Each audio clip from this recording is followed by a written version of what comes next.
Continue பண்ணலாம். So போன கிளாஸ்ல வந்து capacitance okay so effect of dielectrics in capacitors முடிச்சோம். அதில் வந்து ஃபர்ஸ்ட் பார்ட் முடிச்சிருக்கோம். இந்த capacitor is disconnected from the battery. when the capacitor வந்து it is remaining connected to the battery என்ன ஆகும் அப்படின்றத பார்க்கலாம். when capacitor remains connected to the battery. When the capacitor remains connected to the battery என்ன ஆகும் அப்படின்னு பார்க்கலாம். So battery ஓட voltage வந்து I am taking it as V0. Okay, it remains connected to the capacitor. Okay, so dielectric நம்ம வந்து உள்ள விட்டு டிஸ்கனெக்ட் பண்ணோம். dielectric உள்ள விட்டதுக்கு அப்புறம் பேட்டரியை we disconnected போன இதுல. So இதுல dielectric வச்சதுக்கு அப்புறமும் it will be connected to the battery. Battery வந்து கரண்ட் சப்ளை பண்ணிட்டே தான் இருக்கும் even if the dielectric is present. ஓகேவா? So potential difference between the plates. Potential difference between the plates, it is taken as V0. Okay.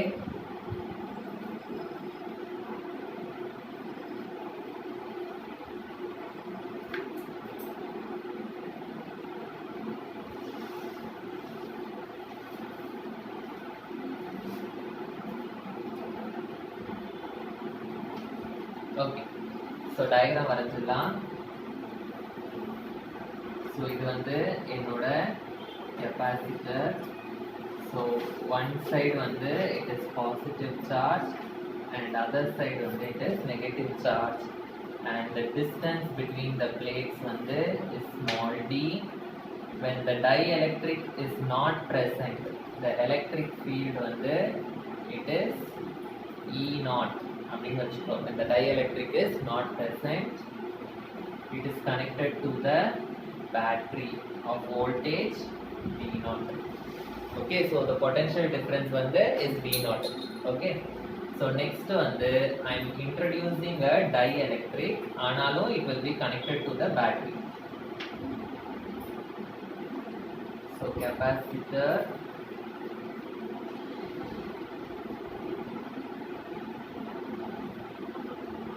So I am introducing a dielectric medium.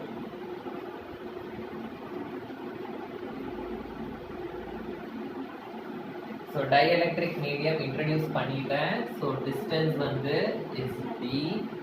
Okay, and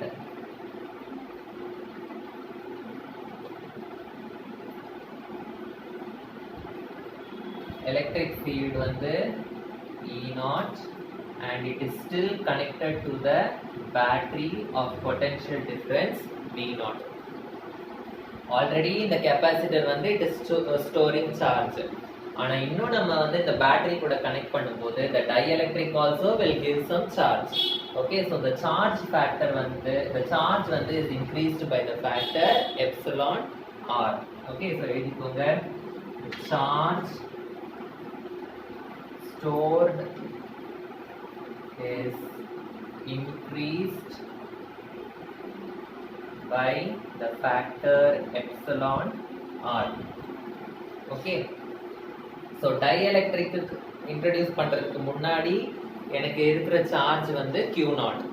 dielectric introduce பண்ணதுக்கு அப்புறம் எனக்கு இருக்கிற charge வந்து நான் Q ன்னு வச்சுக்கிறேன். so Q is equal to எத்தனை வாட்டி இன்க்ரீஸ் ஆகுது? டயஎலக்ட்ரிக்கு முன்னாடி எனக்கு சார்ஜ் வந்து Q0, டயஎலக்ட்ரிக் அப்புறம் எனக்கு சார்ஜ் வந்து Q. It is increasing by epsilon r time. So epsilon r into Q0. Okay, so இப்போ கெப்பாசிட்டன்ஸோட ஃபார்முலா என்ன இருக்கும்? கெப்பாசிட்டன்ஸோட ஃபார்முலா வந்து Q by V. Q by V. நான் இங்க என்ன எழுதியிருக்கேன்? வோல்டேஜ் வந்து V0, அந்த பிளேட் இன்ட்ரோடியூஸ் பண்ணதுக்கு அப்புறமும் அது V0 தான் இருக்கு அப்படின்னு சொல்லியிருக்கேன். So Q by V0. Q இருக்கிற இடத்துல இதை சப்ஸ்டியூட் பண்ணுங்க. என்ன ஆகும்? எனக்கு epsilon R Q0 divided by V0 அப்படின்னு வரும். Q naught by V naught அப்படின்றது வந்து it is nothing but C naught. Okay, so what will happen to the capacitance? So I will get capacitance is equal to epsilon R into C naught. எப்படி இந்த formula வந்தது? Because C naught is equal to Q naught by V naught. Okay, so இது வந்து equation number 2. So நம்ம சார்ஜோட formula கண்டுபிடிச்சிட்டோம், கெபாசிட்டன்ஸோட formula கண்டுபிடிச்சிட்டோம். Next என்ன கண்டுபிடிக்கணும்? I have to find out energy, potential energy. Potential energy ஓட ஃபார்முலா C naught க்கு இன்னொரு ஃபார்முலா இருக்கு. What is another formula for C naught? Capacitance of a capacitor டெரிவேஷன்ல போட்டிருக்கோம். C naught is equal to epsilon naught A divided by D அப்படின்னு போட்டிருக்கோம். And போன டெரிவேஷன்ல C is equal to epsilon A divided by D அப்படின்னு போட்டிருக்கோம். கரெக்டா? Sir, no, இது வந்து disconnect ஆனா this will be the capacitance. Normal timeல this will be the capacitance. Normal timeல capacitance of the capacitor நம்ம derive பண்ணியிருக்கோம் already. And disconnect ஆனா capacitance இதுன்னு நம்ம போன டெரிவேஷன்ல போட்டிருக்கோம். இப்போ potential energy, okay, so U naught அப்படின்னா dielectric introduce பண்றதுக்கு முன்னாடி இருக்கிற potential energy. எப்பவுமே நாட் இருக்கிறது எல்லாமே நார்மல் ஸ்டேட்ல இந்த டயக்ராம் ஓடுது. இந்த Qன்றதெல்லாம் இந்த டயக்ராம் ஓடுது. ஓகே, U naught ஓட ஃபார்முலா என்னது? half CV ஸ்கொயர், அதுதான் ஃபார்முலா. ஸோ U naught அப்படின்னா C naught V naught square அப்படின்னு வரும். C naught V naught square. So இதுல இருந்து எனக்கு என்ன கிடைக்கும்? V naught ஓட ஃபார்முலா என்ன வரும்? V naught is equal to Q naught by C naught அப்படின்னு வரும் இதுல இருந்து. கரெக்டா? So V naught we can write it as Q naught by C naught. So அதை இங்க சப்ஸ்டிட்யூட் பண்ணா எனக்கு என்ன ஆகும்? U naught is equal to half into C naught into V naught square na Q naught by C naught the whole square அப்படின்னு எனக்கு கிடைக்கும். Okay, so I will get U naught is equal to half into C naught Q naught square divided by C naught square. C naught ஒரு C naught cancel ஆயிடும். So U naught is equal to half into Q naught square divided by C naught அப்படின்னு கிடைக்கும். Okay, so இது வந்து before introducing the dielectric. இத வந்து நான் equation number 3 ன்னு வச்சுக்கிறேன். So after introducing the dielectric எனக்கு என்ன கிடைக்கும்? U is equal to half CV square அப்படின்னு கிடைக்கும். half CV square. ஆனா Vன்றது வந்து எப்பவுமே it is V naught அப்படின்னு நம்ம கண்டிஷன் எடுத்துருக்கோம். It is always V naught அப்படின்னு கண்டிஷன் எடுத்துருக்கோம். இப்போ இதுல என்ன ஆகும் எனக்கு சொல்லுங்க பார்க்கலாம். C ஓட ஃபார்முலா என்னது? epsilon naught R into C naught. So substitute that here. இந்த 2 இங்க substitute பண்ணுங்க. U is equal to half into epsilon R C naught V naught square அப்படின்னு வரும். இப்போ V naught squareக்கு again I can substitute this one Q naught by C naught. So எனக்கு என்ன வரும்? U is equal to half epsilon R C naught into Q naught square divided by C naught square. C naught இதுவும் cancel ஆகும். So I will get U is equal to half epsilon R into Q naught square by C naught. Epsilon R வெளியில எடுங்க. U is equal to epsilon R into half Q naught square divided by C naught அப்படின்னு வரும். half Q naught square by C naught என்றது we have proved it as U naught. So U is equal to epsilon R into U naught. This I am taking it as equation number 4.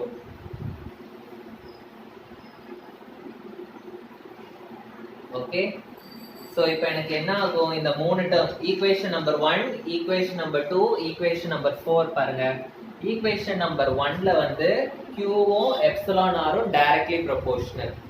Suppose இந்த epsilon r value வந்து greater ஆயிட்டே இருந்ததுன்னா so greater value into Q naught value எனக்கு Q value அதிகமாயிட்டே கிடைக்கும். ஓகேவா? So equation number 1ல if epsilon r வந்து இஸ் கிரேட்டர் தேன் 1னா எனக்கு கியூ வேல்யூ வந்து அந்த கிரேட்டர் வேல்யூ கூட மல்டிப்ளை ஆகுது. கரெக்டா? So Q value will be greater than Q நாட்டோட வேல்யூ. அதே மாதிரி இதுல பாருங்க ஈக்குவேஷன் 2லயும் if epsilon r is greater than 1னா c value will be greater than c naught value. இதுலயும் என்ன ஆகும்? ஈக்குவேஷன் நம்பர் 4லயும் if epsilon r is greater than 1 my u value will be greater than u naught value. ஓகேவா? So புரிஞ்சுதா? So what is the energy density? Density ஓட formula என்ன? What did we study? Density formula. So energy stored in the capacitor la density oda formula நம்ம derive பண்ணிருக்கோம். UE is equal to half epsilon naught E square அப்படினு. இப்போ இந்த இதுக்கு நான் எழுதணும். இந்த இதுக்கு எனர்ஜி என்ன வரும்? U is equal to half, இங்க வந்து epsilon naught கிடையாது. இங்க வந்து என்னது எனக்கு epsilon r ன்னு வரும். ஓகே, epsilon and e வந்து இங்க என்னது இருக்கு? E naught. Okay, E naught square அப்படி வரும். ஓகே, புரிஞ்சுதா? எலக்ட்ரிக் ஃபீல்டோட ஃபார்முலா வந்து it is epsilon naught divided by epsilon r. ஓகேவா? அதை இங்க சப்ஸ்டிட்யூட் பண்ணீங்கன்னா எனக்கு இப்படி கிடைக்கும். இத வந்து இங்க சப்ஸ்டிட்யூட் பண்ணுங்க. what I will get? U is equal to half into epsilon naught into E க்கு பதிலா if I substitute this E naught square divided by epsilon r square அப்படினு வரும்.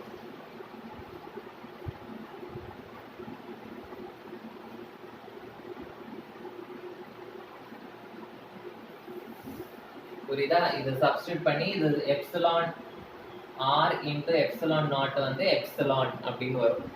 ஓகே, சோ அதனால தான் இது epsilon. இந்த ஸ்டெப்ஸ் எல்லாம் உங்களுக்கு புக்ல கொடுக்கல, அதனால நமக்கும் வேண்டாம்.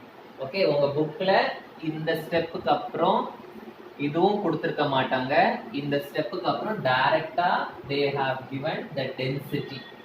சோ அதனால நமக்கும் என்ன தேவையில்லை, இந்த ஸ்டெப்ஸ் எல்லாம் நமக்கு தேவை கிடையாது. ஓகே, so but இது எப்படி வந்ததுன்னா because of substituting this formula here. ஓகேவா? epsilon naught ஓ epsilon r ஓ இருந்ததுன்னா we can write it as வெறும் epsilon அப்படின்றதுனால தான் இது வந்து. ஓகே, so இதுதான் வந்து energy when the battery is connected, still connected. Okay, so next நம்ம பார்க்க போறது வந்து the capacitors. many capacitors, நிறைய capacitors வந்து ஒரு சர்க்யூட்ல இருந்ததுன்னா நமக்கு என்ன ஆகும் அப்படின்றது. ஓகே, so next வந்து capacitors in series. capacitors in series. so நான் வந்து 3 கெபாசிட்டர் எடுத்துக்கிறேன். இது வந்து என்னோட கெபாசிட்டர் C1, இது வந்து என்னோட கெபாசிட்டர் C2, இது வந்து என்னோட capacitor C3. so C1, C2, C3 இந்த 3 கெபாசிட்டர்ஸும் they are connected in series in a circuit which is connected to a battery. இந்த பேட்டரியோட பொட்டன்ஷியல் வந்து V. so இந்த point to இந்த point வந்து the potential will be V1. இந்த point to இந்த point வந்து the potential will be V2. and this point to this point the potential will be V3. okay, so இதுல ஒரு side will be positive, another side negative, positive negative, positive negative. okay, இப்படி வந்து the capacitors are connected. okay, so C1, C2, C3 அப்படின்றது வந்து என்னோட capacitors which are connected in series. okay va? V1, V2 and V3 இது வந்து என்னோட potential difference. across each capacitor. Potential difference across each capacitor. புரிஞ்சுதா?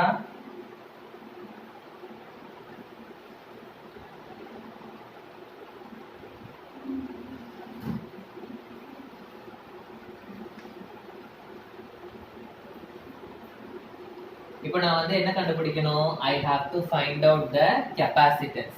மூணு capacitor வந்து இப்படி சீரிஸா இருக்கும்போது எனக்கு டோட்டல் கெபாசிட்டன்ஸ் எவ்வளோ அதுதான் நான் வந்து கண்டுபிடிக்கணும். கெபாசிட்டன்ஸோட ஃபார்முலா என்னது? Capacitance is equal to Q by V. இப்போ இந்த மூணு கெபாசிட்டர்ஸும் they are connected to the same battery. கரெக்ட்டா? they are connected to the same battery. So the charge stored வந்து will be same. So charge stored na Q வந்து it is same for C1, C2 and C3.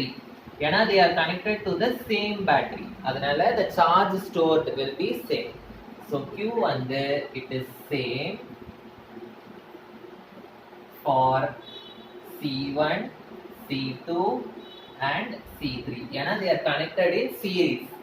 இங்க போற current தான் இங்கேயும் போகும் இங்கேயும் போகும் இங்கேயும் போகும். ஓகேவா? so they are connected in series. இப்போ பட் பொட்டன்ஷியல் அப்படின்றது வந்து மாறுது. Potential difference between the points. ஏன்னா பாயிண்ட்ஸ் வந்து மாறுறதுனால. அப்ப டோட்டல் பொட்டன்ஷியல் என்னவா இருக்கும்? my total potential V will be சீரிஸ்ல கனெக்ட் ஆயிருக்கிறதுனால நான் VS ன்னு எடுத்துக்கிறேன். சீரிஸ் S னா சீரிஸ்.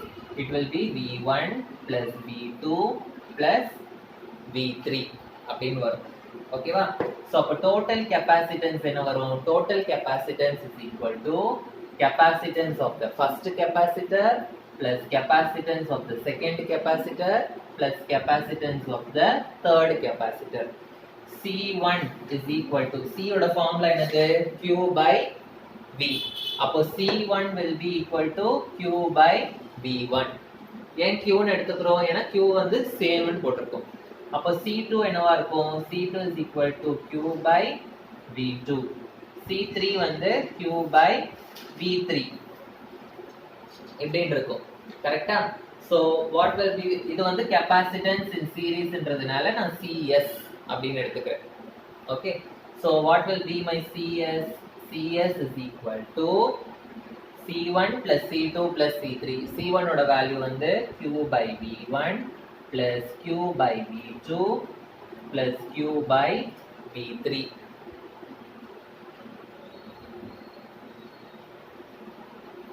கரெக்டா? சோ எனக்கு என்ன வரும்? இது அப்படியே ரெசிப்ரோக்கல் எடுங்க பார்க்கலாம். if I take reciprocal what will happen? I will get 1 by CS is equal to V1 by Q plus V2 by Q plus V3 by Q அப்படின்னு வரும். Q வந்து காமனா இருக்கா? so காமனா இருந்தா we can add the numerators. கரெக்ட்டா? so 1 by CS is equal to V1 plus V2 plus V3 divided by Q அப்படின்னு எனக்கு கிடைக்கும். so V1 plus V2 plus V3 I can write it as VS அப்படின்னு எழுதலாம். கரெக்ட்டா?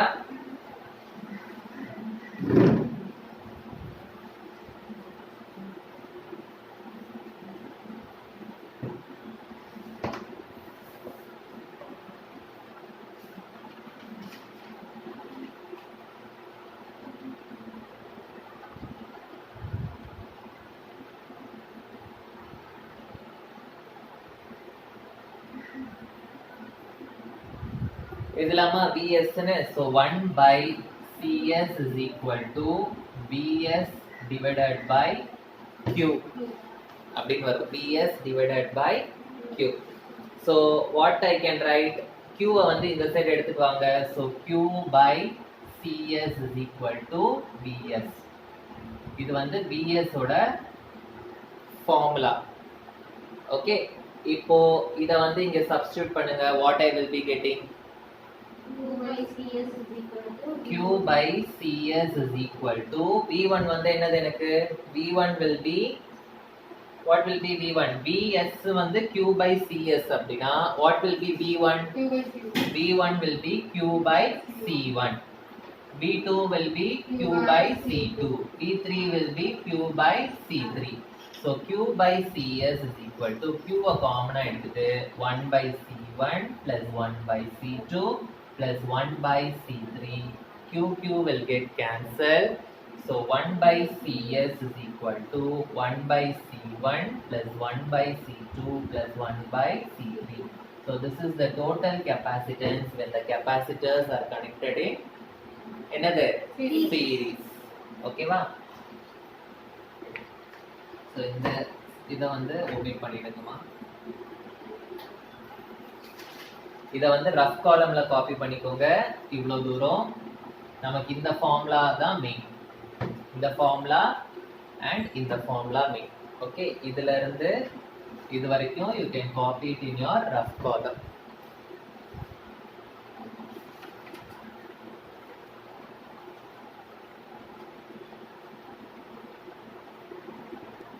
உங்க புக்ல இந்த ஃபார்முலாக்கு அப்புறம் இது 3 போட்டுட்டு இந்த ஃபார்முலா டைரக்டா கொடுத்துருப்பாங்க. பட் இந்த ஃபார்முலா நமக்கு எப்படி வந்துச்சுன்னு தெரியணும். அதுக்காக தான் இதை ரஃப் காலம்ல போட்டு வச்சுக்க சொன்னேன் நான். இந்த ஃபார்முலா எனக்கு எப்படி வந்துச்சுன்னு தெரியணுன்றதுக்காக. இந்த ஃபார்முலால Vs க்கு பதிலா we have substituted Q by Cs. ஓகேவா? அதே மாதிரி இதுல இருந்து V1 நமக்கு கிடைச்சிருக்கும். V1 வந்து என்னது? Q by C1. அதையும் இங்க சப்ஸ்டிட்யூட் பண்ணிருக்கேன். ஓகே, அதே மாதிரி இதுல இருந்து V2 கிடைச்சிருக்கும். Q by C2. அதே மாதிரி இதுல இருந்து V3 கிடைச்சிருக்கும். Q by C3. ஸோ இந்த 3 பிளஸ் இது ஒன்னுத்தையும் இந்த ஃபார்முலால சப்ஸ்டிட்யூட் பண்ணும்போது தான் எனக்கு இந்த டெரிவேஷன் கிடைக்கும். ஓகே, இங்க நான் போட்டிருக்கிறது வந்து புக்ல கொடுத்துருக்க மாட்டாங்க. இது வந்து நான் எதுக்கு போட்டிருக்கேன்னா just to show how we got this formula, அவ்வளவுதான்.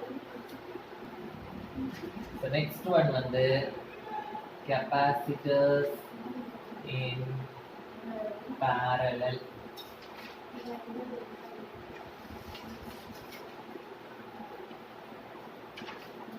So இது ஒரு கெபாசிட்டர், இது ஒரு கெபாசிட்டர் and இது ஒரு கெபாசிட்டர். இந்த 3 கெபாசிட்டர்ஸுமே they are connected in parallel to a battery. So இது வந்து C1, C2, C3. So battery வந்து V. So இந்த பாயிண்ட்ஸ் பாருங்க, இந்த கெபாசிட்டருக்கும் இதுதான் பாயிண்ட், இதுக்கும் இதுதான் point. So same point. So potential difference V வந்து is common. V is common. ஆனா நம்ம கரண்ட் வந்து என்ன ஆகுது, இங்க கரண்ட் வந்து இங்க கொஞ்சம் போகும், இங்க கொஞ்சம் போகும், இங்க கொஞ்சம் போகும். கரண்ட் வந்து மூணா ஸ்ப்ளிட் ஆகுது. ஸோ அப்போ இதுக்கு கிடைக்கிற சார்ஜ் வந்து Q1, இதுக்கு கிடைக்கிற சார்ஜ் வந்து Q2, இதுக்கு கிடைக்கிற சார்ஜ் வந்து Q3 அப்படின்னு வச்சுக்கலாம். ஓகேவா? So again C1, C2, C3 வந்து they are the capacitors in parallel. Okay, so Q1, Q2, Q3 வந்து the charge stored in each capacitor in C1, C2 and C3. So total charge என்னவா இருக்கும்? Total charge when the capacitors are connected in parallel. So total charge Q parallel என்றதுனால P. QP is equal to Q1 plus Q2 plus Q3. நமக்கு capacitance ஓட formula தெரியும். What is the formula for capacitance? C is equal to Q by V. ஓகேவா? So இதுல இருந்து Q ஓட formula என்ன கிடைக்கும் எனக்கு? Q is equal to C into V. So இங்க parallel அப்படின்றதுனால QP is equal to capacitance in parallel into V. V வந்து காமன், அதனால V னே வச்சுக்கலாம். VP போட தேவையில்லை. கரெக்ட்டா? So இது வந்து QP ஓட ஃபார்முலா. அப்ப Q1 ஓட ஃபார்முலா எனக்கு என்னவா இருக்கும்? Q1 is equal to C1 into V அப்படின்னு கிடைக்கும். Q2 is equal to C2 into V. Q3 is equal to C3 into V. So இப்போ QP இதுல எல்லாத்துலயும் இந்த ஃபார்முலாஸை நம்ம சப்ஸ்டியூட் பண்ண போறோம். ஸோ QP இருக்கிற இடத்துல CP into V is equal to Q1 இருக்கிற இடத்துல C1 into V plus C2 into V plus C3 into V. V common ஆயிடுங்க.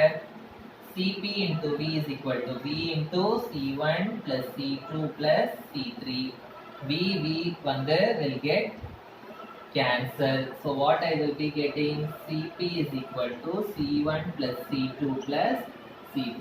இதுதான் வந்து total capacitance where the capacitors are connected in parallel. Okay, so series na reciprocal வரும், parallel na நேரா வரும். Okay, so புரிஞ்சுதா? Capacitance in series and parallel, very very important 5 mark question. Okay, copy பண்ணிக்கோங்க. The remaining things will continue in the next class.